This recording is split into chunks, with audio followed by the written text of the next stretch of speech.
Yes, Madelyn. What's Kratos' favorite Broadway musical? Gosh, I don't know. Grease!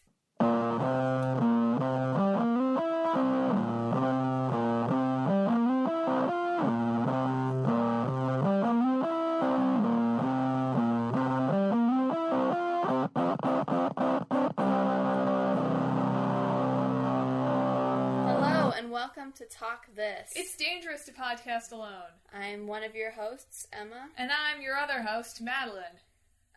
This episode, we're going to be talking about God of War and Pokemon Go. So we're definitely going to sort of run the spectrum of games today. Mm-hmm. We're excited about it. Mm-hmm. So we're just going to jump right in. God of War. Our dad played this a lot when we were younger. I remember watching him play it, probably when I was too young to be watching him playing it. Although, what really is too young, like, all the Call of Duties and Halos are rated M, right? But mostly a lot of, like, 11 and 13-year-old boys play it. That's true. I think the rating system it's interesting, right? It's kind of opaque. Mm-hmm. I feel like that's true in movies and in video games. Pretty much any place where there's ratings, it's like no one really understands why they do things that they do. And well, I know one of the things in the movies is you get like one F word. Yeah, I did know that. And it can only be like the swear version. It can't be like the actual meaning of the F word. But I don't think that's, well, I don't know. Because the most recent X-Men movie dropped one F-bomb. Yeah. For sure. But I'm thinking about video games. It's like, well, one, I can't think of video games that, like, necessarily use, like, extreme profanity very often that aren't, like, already obviously M. Yeah. But I was more making a point of, like, sometimes it's just, like, tiny little things that get you an extreme rating, right? Yeah. And I feel like a lot of games these days, like, anyone that gets really any sort of attention, with a few exceptions, is rated M. Particularly if they're from America or the Western world. That's true, I guess, yeah. I don't know, because, like, I don't really know what the standards are. Because, like, I know that if you're rated anything, if you get the adults-only rating or whatever above M, that no one will stock your game. Mm-hmm. So, like, it's definitely, and, like, in the same way with the movies, the X rating, like, nobody will, or it's not X, it's they have some other rating. X. Maybe it is X, whatever. There's something above X for explicit. Yeah.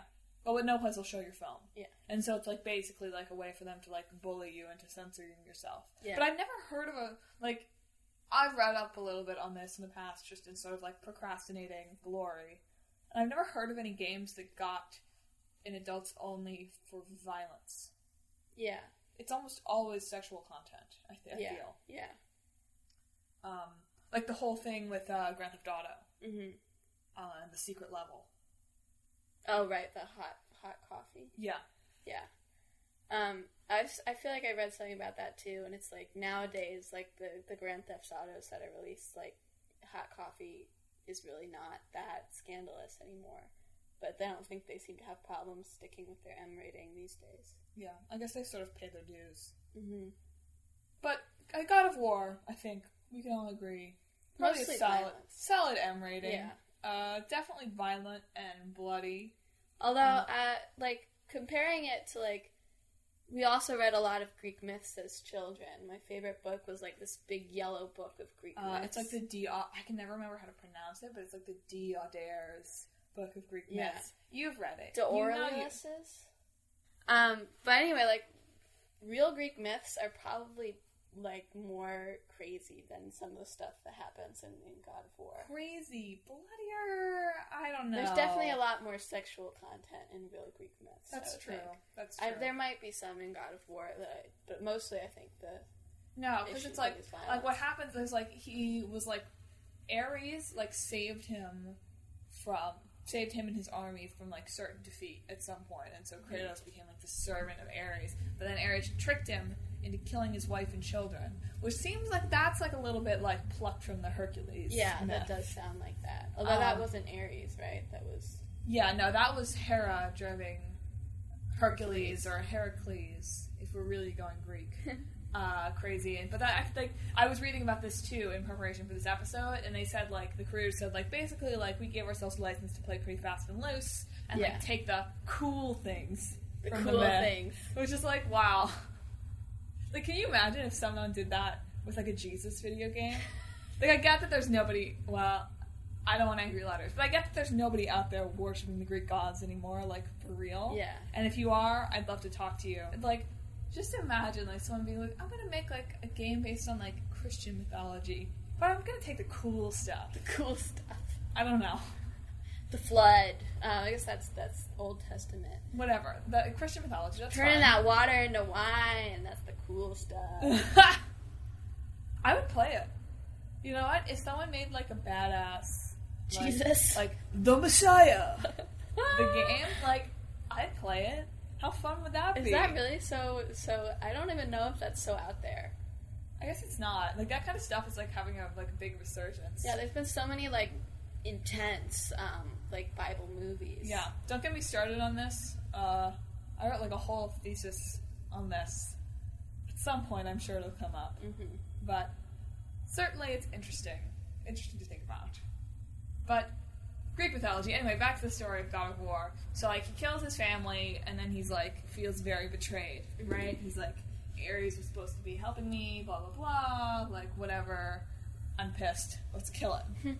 So then he sides with Athena. Like, Athena starts helping him, and so in the first game, it's like, it ends with him killing Ares. Wow, spoiler, but this game is 10 years old, so sorry. It ends with him killing Ares and becoming the titular God of War. I don't know, it has, like, a really interesting, like, the whole arc of the whole story is, like, very interesting, and it's sort of, like, freeing the world from the gods kind of bent. Yeah. Like, by the end of it, he's, like, basically destroyed the Greek gods. Yeah, like, by the end of 3? Yeah. Yeah. Which is, like, kind of... Because I think the second one is, like, him versus Zeus. Yeah, but, like, Athena, like, it's him versus Zeus in the second one, but, like, Athena ends up sacrificing herself to sort of preserve the Olympic order, keeping Zeus alive, and, like, Kratos is sort of sided with the Titans. Yeah. And then the third game, it's, like, this big war between the Titans and the Olympians, but the Titans were sort of just using Kratos, but in the end, he just kills them all, I think. Yeah, really. that sounds right to me. Yeah.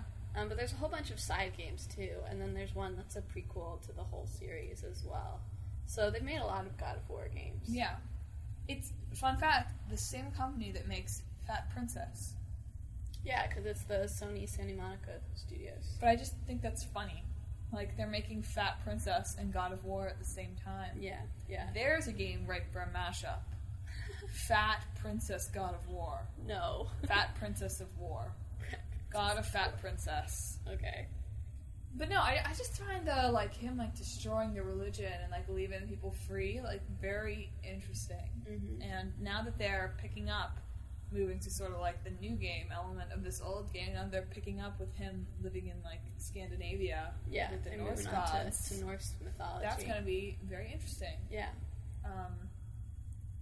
Especially because the Norse have a sort of end of the world myth built into their mythology, the Ragnarok. Yeah.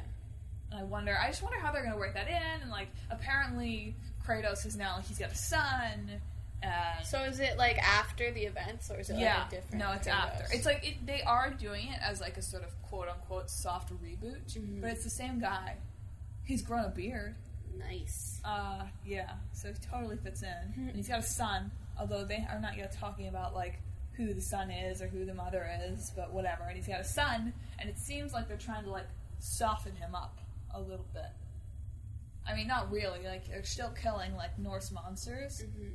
I mean, not very much information has been released about the game yet, so that's one thing. But, yeah, they're still, like, killing Norse monsters, but he's, like, trying to teach his son how to fight, but, like, trying to be, like, a good father. I don't know. It's interesting.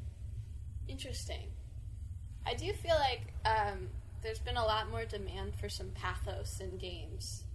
Or at least there have been more coming out that, like, insert some more pathos into, like sort of more, like, games that have been focused on, like, action and, but I think that there's, sort of stuff. Like, obviously the big focus of God of War is, like, the blood and just, like, killing people and Rage of Sparta. Yeah. But combos. But there's that's what I was sort of surprised about, because I've only ever really watched the games. Mm-hmm. Is that there really is this very interesting, fairly complex, well-developed, motivated story behind it, which is something I wouldn't have guessed for an action game that was first released in 2005, 2006. Yeah. Well, I'm not saying there's more story necessarily. Mm-hmm. I'm saying they're going for some more heartstring type moments, or elements in the game. Well, they said this isn't going to be the last one, so. Well, of course it's not. It's just God of War. It's not going to be the last one for Kratos. I think that's confusing. Yeah, how many people are gonna? Well, I guess they don't really. You can't really buy a PlayStation 2 game anymore. No. I was oh, that's confusing. I think there's a God of War collection on PS3. Yeah, but that's titled differently. Yeah. Also, in picking up a little bit of last episode's theme, it's apparently in the new game, it's you can sort of passively control your son. The upcoming game, it's he'll shoot arrows, and you can and he'll distract enemies. Okay. And you can sort of control him doing that, but he's not really a playable character. Uh-huh. But what a missed opportunity. Co-op. I will scream it from the rooftops. Bring it back. They had online multiplayer in the prequel game that apparently was okay, at least. Mm-hmm. And now they've said that this one's going to be single player only, despite the fact that you've worked in a character that could easily be multiplayer. Yeah. Yeah. It could be wussy multiplayer. Yeah, I don't even mind that. Our sister has this game that's called Child of Light, right? Yeah. And it's 2-player, and one of you really does all the main controls, and one of you is more sort of support. You're a fairy support thing. Yeah. And you can heal characters and whatever. Even that is fun, just having some sort of element of cooperation and being able to do the game together. You don't have to have 2 fully involved characters, and it doesn't even have to be something that's required either, Well, it's I just feel easily could have been not easily. Okay, I get it. It'd take a lot of work and a lot of programming, but they revamped their whole engine and camera for this anyway. Mm-hmm. So, while you're at it, give me a mode where I can play as the son. Yeah. Wouldn't that be great? You could be dads and sons play God of War together. Dads. Actually, though, I think there's a lot of dads who play video games with their sons. And daughters. But just because girls can be bros too. I wasn't saying only dads and sons can play video games. I was just playing on the riff in the game. Yeah. Obviously, I don't believe that. I play video games. Well, no, it's a marketing strategy, right? Yeah, that's what I'm saying. That's more what... The only problem being, you probably don't want to play God of War with your child. It's just it's tough to market it that way with the M rating. That's true. But I think you still should. Yeah. Because I think that's just a great idea for more games in general. It's especially as people who are sort of more have been grown up on console games, grow up to be parents. Mm-hmm. So have games that they're single player games. Fine, I'm not going to fight that battle for complete local multiplayer right now. Yeah. Because I won't win for whatever reason, although I'm going to continue to cry about it. But just games that have, optional, very secondary 2-player. Yeah. Where you can play as that sort of, and that's a great way for these people who, grew up on games and don't want to play kiddie dumb games with their kids. I mean, they do, but they don't only want to play kiddie dumb games with their kids. To, be able to be involved parents. Yeah. Yeah. Somebody give me a call about this, because I think it's promising. Maybe not that promising, but you could have a kid's controller. They could use a Wiimote. A Wiimote. You know what I mean? I don't know. Yeah. There's opportunity here. You could sell all these kids controllers. Yeah. I don't know. Profit. Money, money, money. Money, money, money. Or even the kids could just be you have to pick up all these orbs in God of War to restock your rage meter and whatever. The kid could just be your animal companion. The animal companion in God of War. Well, your kid could be Athena sends you a spirit guide. An owl. Yeah, I guess, since flies, it's Athena. Yeah, it flies around collecting stuff. Mm-hmm. Maybe not God of War, again. Yeah. And I realize I'm, like, completely diluting these games, and, like, this would kind of ruin the games, but you don't have to play them that way. It's just the opposite kids menu. Yeah. And, like, just, like, general thought for games in development. Like, you'd have to strike a balance between, like, adult and kid for a game like that. Yeah. But I feel like animation, at least, all those animated movies nowadays are, like, pushing for things that are, you know, like, kids enjoy them, but adults, like, relate and learn something from them. I think it got trickier to do the other way around, though. Like, it's already tricky to take a kid's movie and be like, this is something that adults will want to see, too. Mm-hmm. But then to take something adult and make it something that the kids can participate in is maybe a little bit trickier. Yeah. And I acknowledge that. I just think it's a worthwhile goal, and I think you could do it. Like, Emma's playing Final Fantasy 15 right now, and, like, I don't think that... Like, I was reading something that, like, they originally had it so you could pick any character you wanted to play and, like, switch between them. And, man, like, that would be fun. Like, I like Noctis's playing style, you know? He's got a lot of cool things you can do, like the warp strike.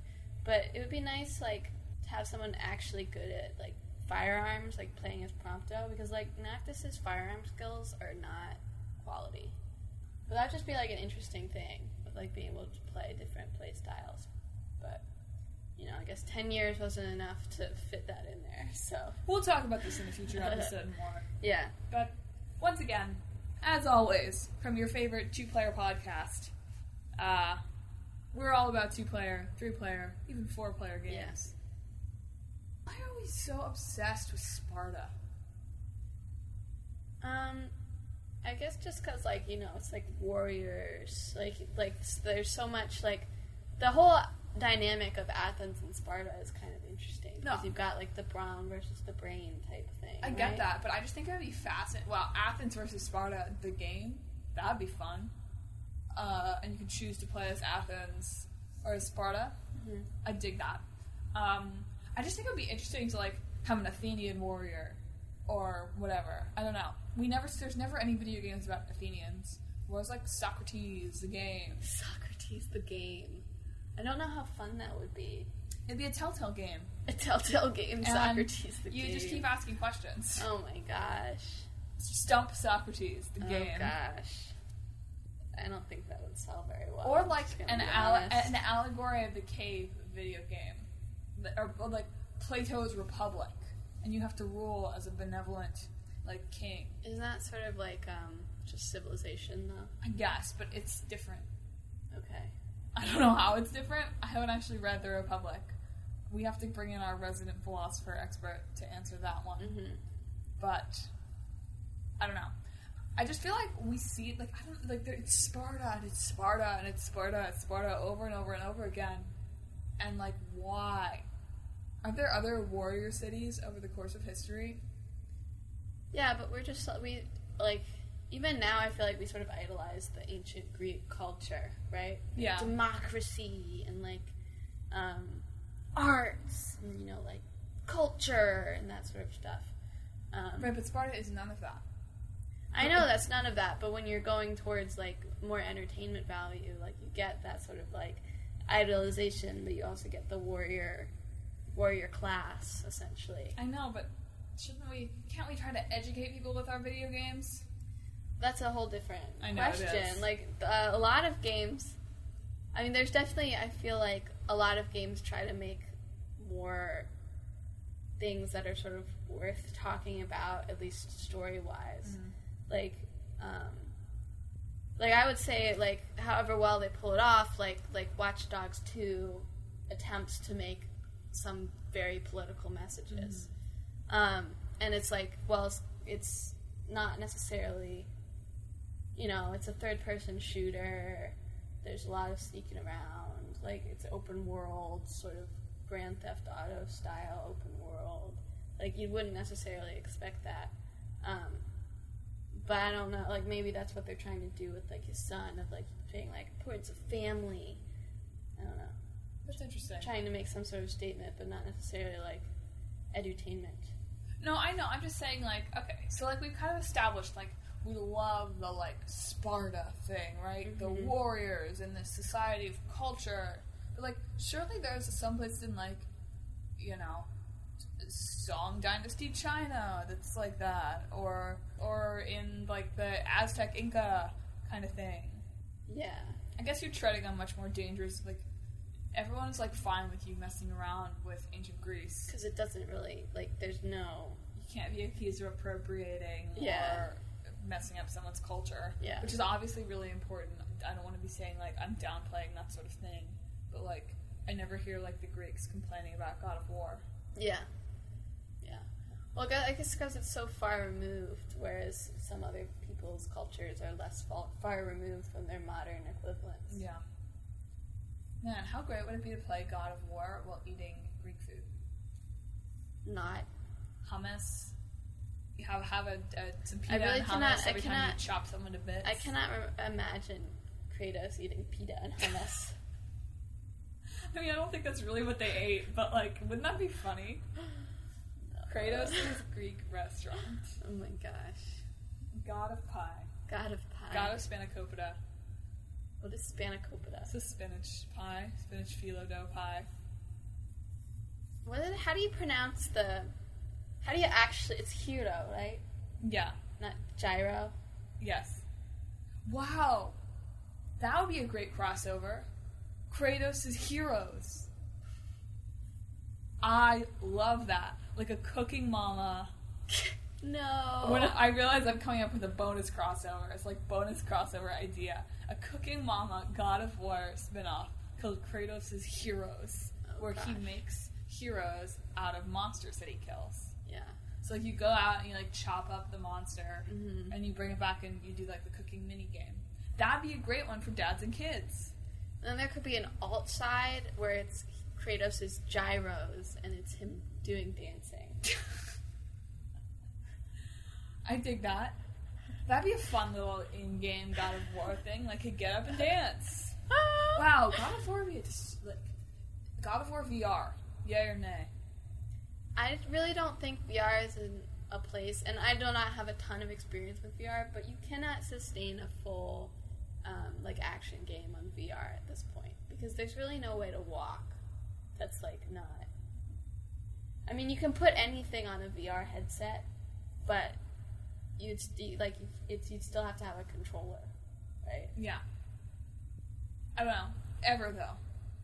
I feel like, is that a game that we really want to be on VR? No. I don't know. I have mixed feelings about very violent virtual reality games. Yeah. Like, I don't really believe that, video games cause people to... Violent video games cause harm to people.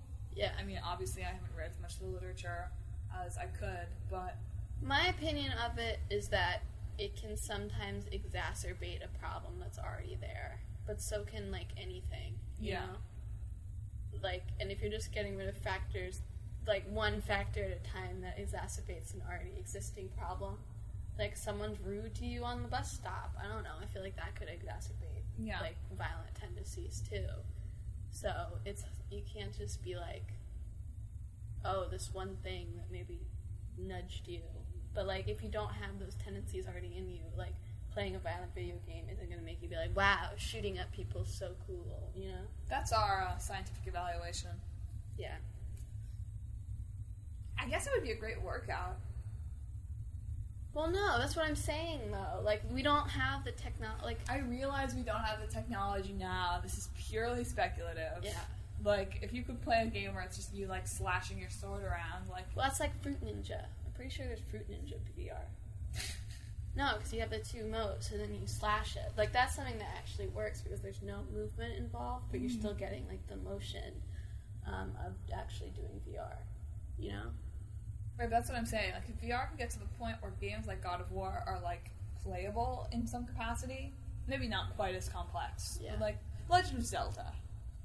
Yeah. I mean, I think, maybe that's possible. There's certainly no way in the near future for that to be made available on a wide level. Yeah. Because you're going to have a certain room dimension. You're going to have all these different I'm talking things. about my VR fitness gym again. Oh, yeah. We're adding VR now. It was just a gym, and there are some, real-world, American Ninja Warrior style, Zelda things. Mm-hmm. But if you want anything where you're battling like real enemies, you'll go to the VR cave. Yeah. VR Cubit. So Beautiful. it's like it would be like a VR game, like for like mixed martial art workout. Well, but pretty much any game, any fighting game would be that. It wouldn't have to be a game that was like designed to be a mixed martial arts workout. It'd just be like, go play Super Smash Bros. Well, don't. We're not offering that at my gym because I hate it. But go play Tekken. Go play X-Men Legends. Wow, X-Men Legends. Quality game. Quality multiplayer game. On a podcast coming soon. But yeah, multiplayer, quality. But anyway, since we're talking about VR, we might as well move on to Pokemon Go, which is an AR game. Yes. Which is augmented reality, which is not the same. It's like VR is just you are just in the virtual world, but AR is taking virtual things and adding them to your physical world. Which is really interesting. When are the next games like that coming out? The guy, we watched this in a class I took. The guy who does like the Katamari games made like a mobile app, World. It has like 3 O's, I think. Where you map your room and then it turns it into a world. That's cool. Yeah. Wait though, but I just going back to my gym for just a second. VR Katamari was like a big Katamari ball in front and like a treadmill. How great would that be? Yeah. That'd be a badass workout. Okay. I would do that every day. If I came in and was like, it's time for 45 minutes of Katamari. Like, let's roll up the sun. Yeah. And I'm on a treadmill doing it. That's true. And you could, like, set the speed. Like, I get that you probably want to move fast. Like, maybe you want to play Katamari for a long time, but you're not in shape enough. This is not about Pokemon Go at all. But you're not in shape enough to, like, run as fast as you want the prince to run. That's okay. We can set you, like, a handicap, you know? Yeah. So that you're speed walking as the prince running. Yeah. It's like a difficulty level. Yeah. Wow, I really love that idea. Yeah. Anyway, Pokemon Go. Well, one thing that's sort of, like, nice about Pokemon Go is it's a game that does get you, like, outside and walking around, you know? And maybe walking into the street and getting hit by a car also, but you are outside and walking around while playing a game. Which I feel like is one of the big strikes against video games for a lot of people, parents, etc. Is that it's like, especially because people think of them as sort of empty entertainment, and that's changing, and I think that they're becoming more valuable experiences outside of just like quote-unquote entertainment. I mean, I think that was always there, but I think it's sort of becoming more apparent. But you are just sitting on your butt alone now, because you're not playing with your friends in the room, because people don't make those games. Yeah. So that is something that is great about Pokemon Go, is that it gets you out, it gets you walking around. And you actually, like, especially when it first came out, like, you would go, like, and you would see people, like, also playing Pokemon Go.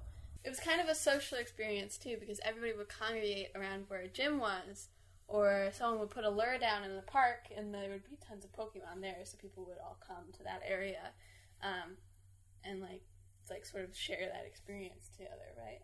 Yeah. I feel like they kind of blew it with Pokemon Go.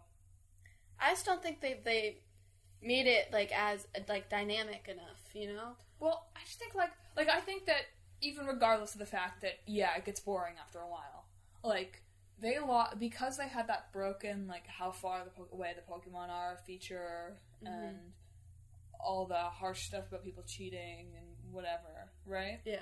Like, I just think that they definitely could have sustained it as it was at a much higher level of popularity for at least another month or so if the where the Pokemon are feature had not been so broken. Or at least that's what I think. I mean, it is sort of the first game to really, like, do something of this scale. No, of course. I mean, like, Niantic, like, there was a whole other game that they made that was sort of similar to this.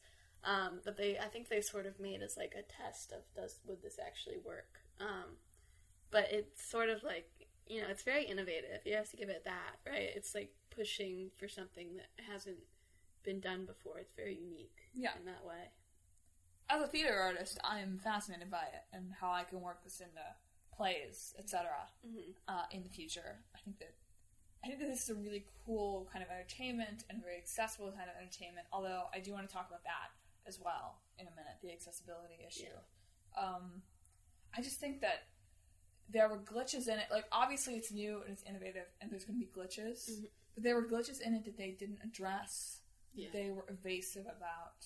That they just let be. It kind of ruined the game for a lot of people. Yeah. And it's like, you don't know how far away the Pokemon is. Like, how do you know you're getting closer? Yeah. How do you know you're headed in all the right direction? Like, I get that it's supposed to be exercise, but it's not supposed to be like random wandering around forever, not knowing if you're close exercise. It did probably help boost the sales of the newest Pokemon game for the 3DS. That's definitely true. They timed that well. Yeah. And they have now released the second generation of Pokemon. Yeah. The Johto Pokemon. And I think that maybe trading or player-to-player battles, I don't know, I haven't been paying that much attention because I only know a few people that play anymore. Well, I'm pretty sure player-to-player battles is something that they had wanted to implement from the beginning. Because I remember it in trailers for the game. That's something to talk about. Misleading game trailers. Yeah. I think that's... I don't know, it seems to be like it's becoming a growing problem. Most notably with recent massive video game flop, No Man's Sky. Yeah. And is there... Although I think they were determined to be not at fault for anything. Okay. I don't think they had to pay anything. Fine, like, they didn't have to pay anything, but, like, the trailer... Like, I remember, like, watching... Like, honestly, they shot themselves in the foot, though. It's like... I've read a lot of reviews saying, like, this is a perfectly fine game. You know, it's fun. Like, there's exploring. Like, the worlds are interesting and it's very pretty. But they just, like, hyped it up so much as, like, this something that, like, was, like, incredible, like, non-stop new Well, the problem content. Is that you couldn't encounter any other players ever. Was that supposed to be something? I didn't think you were supposed to be able to. That was sort of the impression that I got. Is that, like, the issue I thought was more that they said, like, every world will be entirely different. Oh, that's you will also never true. Run into a world that's the same, and that's just not boring. true. Well, it's not even that they're boring. It's that there would be very similar worlds. Yeah, I mean, like, that's what it's I'm not. saying. It just wasn't something that played out the way that they had been playing it up. Yeah. And sort of the same with Pokemon Go. People were so into it. Yeah. Like my boyfriend would be out until 3 a.m. with his friends at a local shopping center, hunting for Pokemon, having a great time. And, like, that's awesome. This is like Pokemon Go is a local multiplayer. Yeah. Like, it's not like in the same traditional sense, but, like, it's a game that's much more fun if you're playing it with your friends. Yeah. So you're not just running around on your own. And, like, that's great. Let's bring that back. I love that. Mm-hmm. But, I don't know. I just really think that they blew it. I mean, obviously, they still probably made a ton of money on the game. Oh, yeah. And, like, I'm sure the number of people who play it is still higher than most apps out there. Yeah, I'm sure. But it was such a phenomenon and such a game changer. And to have, like, thrown away several more months, probably, of unheard of interest for, you know... Make that Pokemon go to the polls. Like, actually, though. No. I know that was a bad joke, but, like, they literally could have done that. They literally could have made polling state, like, you know? Yeah. Released, there's just so many great things they could have done with the game, and why did they screw it up? Because they couldn't handle the location. Yeah. It seems like such a dumb way for the game to fail. I don't know. I've been thinking about this a lot, clearly. Yeah. It also, I read an interesting article somewhere, maybe not, several. I mean, there was, God knows that Pokemon Go was saturating the media market this summer. But it's just interesting. I was reading something about how the original creator of Pokemon, his intention was to create a game that, like, anybody could enjoy. No matter where they were, no matter who they were, regardless of their surroundings. That they could go out and they could have this Pokemon adventure, and it's, like, sort of this egalitarian game. Which I think that the Pokemon console game, especially before you had to own like 1 million of them, when you could catch all the Pokemon having 2 games. Or you having a game, one of your friends having a game. Yeah. Like, particularly after the release of Pokemon Yellow, when you could get all the starters in-game and you didn't have to persuade someone to trade you their starter Pokemon. Yeah. And so I think the Pokemon back then really was very accessible to anyone. So all you had to do is have a Game Boy and a game and another friend with a Game Boy and a game. And you could go out and catch all the Pokemon and be a Pokemon master. And isn't that awesome? And then with Pokemon Go, it's like, it's cool, right? Like, you get to go out and be a real Pokemon master, just like everyone our age has been dreaming about since they were a little kid. And, like, you know, wondering if the Pokemon are in the tall grass since they were a little kid. Yeah. And that's super cool. Except that it's not egalitarian and fair anymore. Like, we live in the suburb of a major American city. So, like a nice suburb of the, you know, like a really a populated mini city suburb of a major American city. Which means that for us, Pokemon Go is fun. I mean, to the extent that it is fun, you know? Like, there are gyms all around, there are always Pokemon, the pool right across from our house is a Poke Center, the church down the street is a gym. Like, if we wanted... Isn't that funny? Yeah, well, that happens a lot, apparently, because it's, like, major landmarks. But, it's, like, a fun game for us to play, because we live in a fairly densely populated area with enough players that there's Pokemon around. And it's even more fun to play, apparently, if you're in the major city or whatever, right? Although there is the question of that. It's just, like, if you're living in a city, you know, cities are always more rough than the suburbs. Like, that's just how it works, you know? And so, like, if you're in Chicago or Detroit, that's true. Like, can you really go wandering around looking for Pokemon? Like, that's when true. it could take you into a place you shouldn't go, and you're not even paying attention, really. I'll acknowledge that, but still, the abundance of Pokemon is basically what I'm saying. Whereas, like, even my boyfriend, right? Like, he lives, you know, maybe half an hour further out to the suburbs. And even just that amount, where it's more like classic suburban, mostly just a lot of houses, not a lot of businesses or landmarks, it's less fun. Like, they have to go into their local sort of mall area to find Pokemon that aren't the same over and over. And that gets even worse and worse and worse, sort of, the more out into the country you go. Like, I read an article about people, it's like, they're driving hours to go somewhere where they can actually get Pokemon.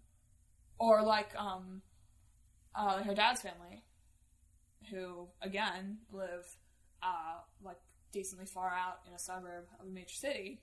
Like, they were catching the same Pokemon over and over and over, which was fun for our, you know, younger sisters. Yeah. But was less fun for the parents. Yeah. I mean, I guess you could say that's realism, right?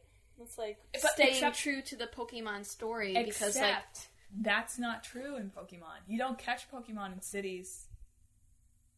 Well, okay, sure, but, you know, you start out in your country home and there's only Pidgeotos and Pidgeys and Rattatas. You know?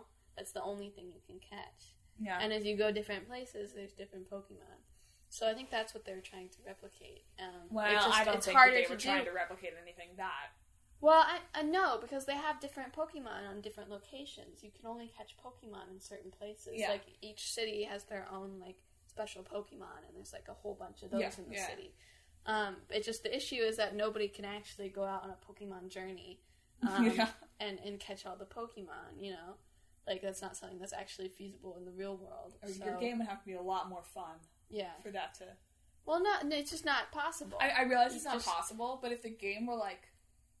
I don't even know how this would happen. So, like, this is totally me spitballing. But, like, if the game were, like, more super, super fun, like, I guarantee there'd be more college-age, high school-age, whatever, people willing to make at least, you know, day trips. Like, and that could be cool. Like, a game that could inspire that would be cool. I just don't think, like, even if, you know, even for people that would have the means to do this, for the vast majority, I just don't think Pokemon Go was ever fun enough for that to be something that was worth doing. Except maybe at, like, the very, very, very beginning. Yeah. Where everywhere you went, there were people playing Pokemon Go. Like, I remember the first week that it went out, I went out on, like, an evening run, just sort of around our neighborhood. And I swear to God, I saw at least a dozen people in groups. Yeah. Playing the game. And you could tell, because they were, like, in their groups and, like, talking to each other, but, like, on their phones. Yeah. Our stepdad was saying in the sort of the first weeks, he has a garden, like a community garden, and he goes out in gardens, and he's like, there's just these kids staring at their phones, walking in the middle of the street.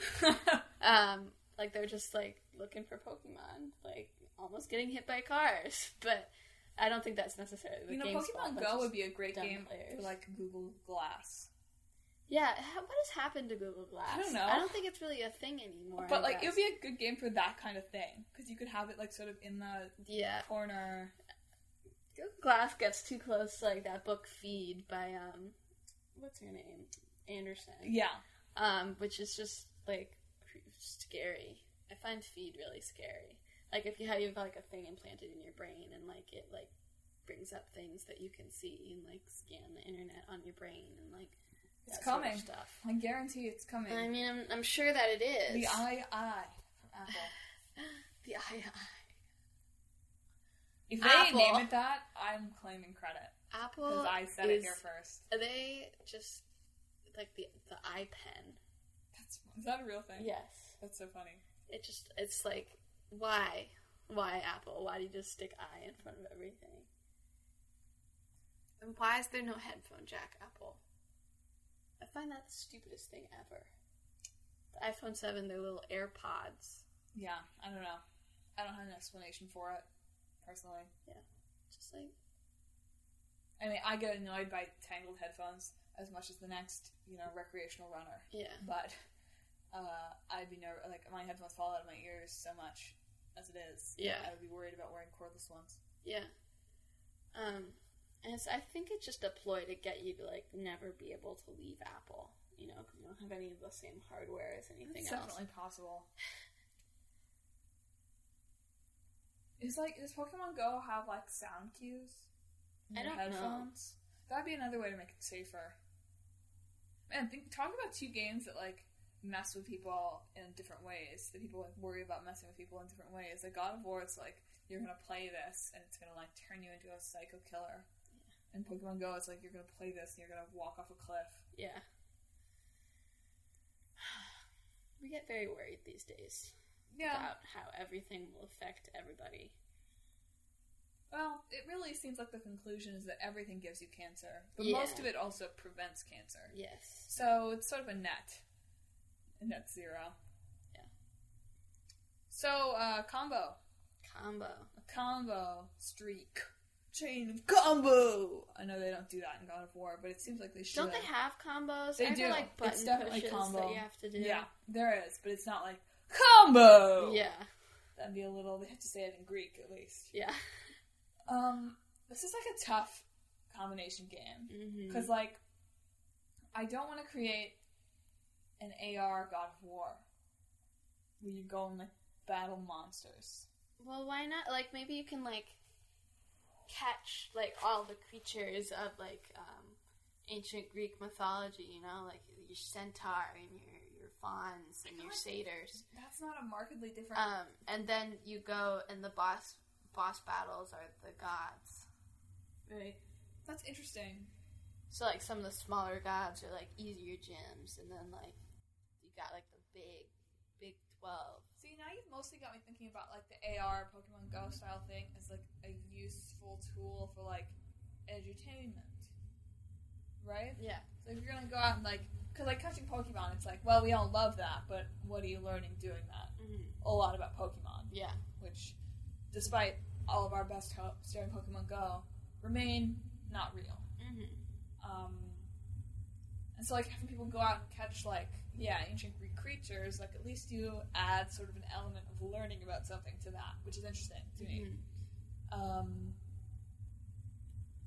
So I wonder if you could do that.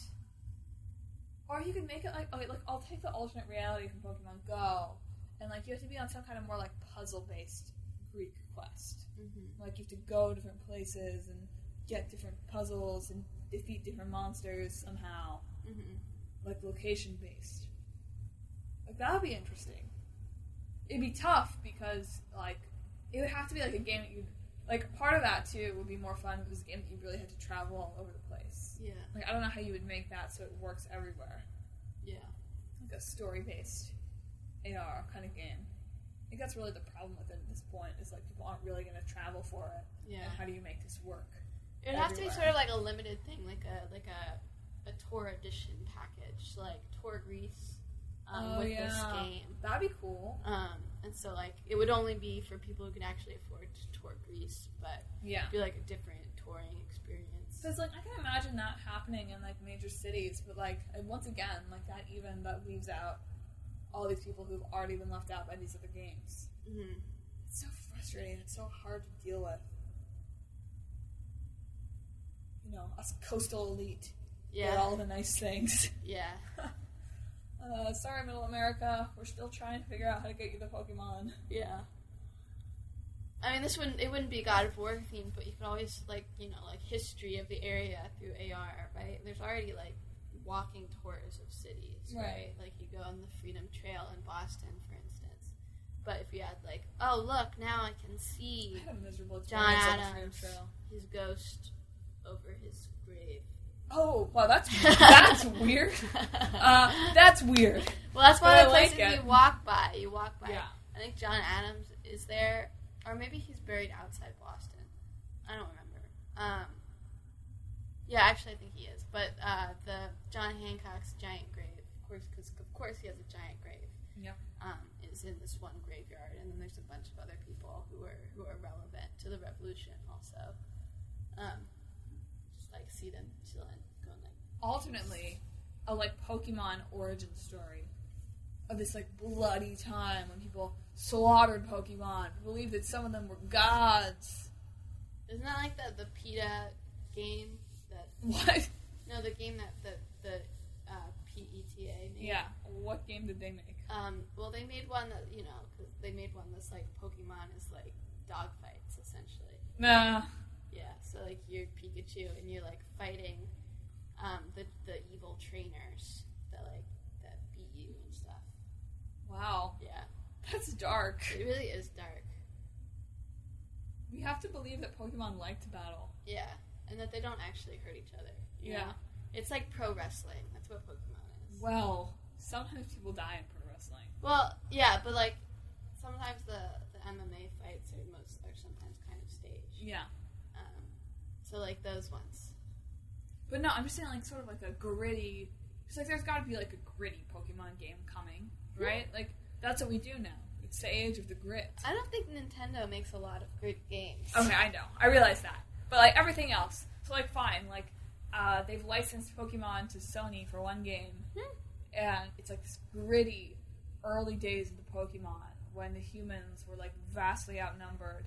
And, like, they were having to domesticate the Pokemon for the first time. Wow. Interesting. Yeah. And they were, like, betrayed by the Pokegods. Pokegods. Yeah. That's interesting. Or, alternately, instead of it being an origin story, it's, like, a post-apocalyptic. Like Planet of the Apes. Yes. Just like Planet of the Apes. I cannot take those seriously. There's, like, Rise of the Planet of the Apes now, you know? Yeah. There's, like, the, like, really intense monkey. I don't know. I forget his name. Yeah. This guy's like gun. Like with Golem like, playing him. My people did not cause this war. I'm like, you're a monkey. Like, wow. I cannot take you seriously. They're monkeys, you know. Like, well, I think our edutainment AR has a future. I'm not quite so sure about a real crossover game. Yeah. What if Kratos became a Pokemon trainer? That's interesting. Yeah, he'd be cruel though. Yeah, he wouldn't be a very good one. Well, it'd be like morality based. Like you could choose whether to be good to your Pokemon or mean to them. So that's probably a little problematic. I think people, like, There are certain things I think that people get very upset about. But, like, animal abuse is one of them. I know. You know, like, you put a lot of animal abuse in your video game, you're gonna have some problems. I didn't mean to. Just saying. That's the wisdom of the day. My mom bought me Watch Dogs because she thought it was about dogs. Emma takes very good care of her chocobo, too. I do. My chocobo in Final Fantasy 15 is bright pink, and its name is Friend. You can see a photo of it on our website on the About the Show page.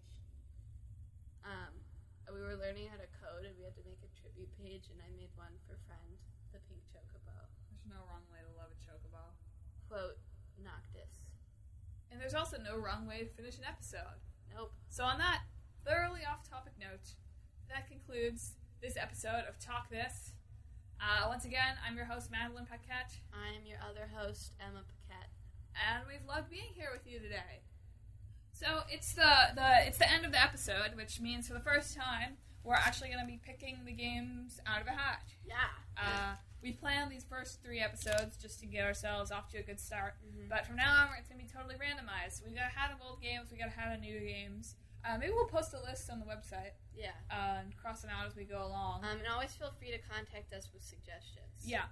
You can email us at talktous@talkthispodcast.com. There's also like a contact form on our website if that's easier. You can also tweet at us at talkthispodcast, or Instagram us at talkthispodcast, or send us a Facebook message, or right on our wall at Talk This. Yes.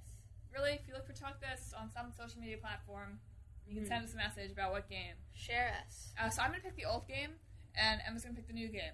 Okay. Ready? So, Zoo Tycoon. Oh, Zoo Tycoon. That one was fun. Zoo Tycoon is a classic. Okay, new game.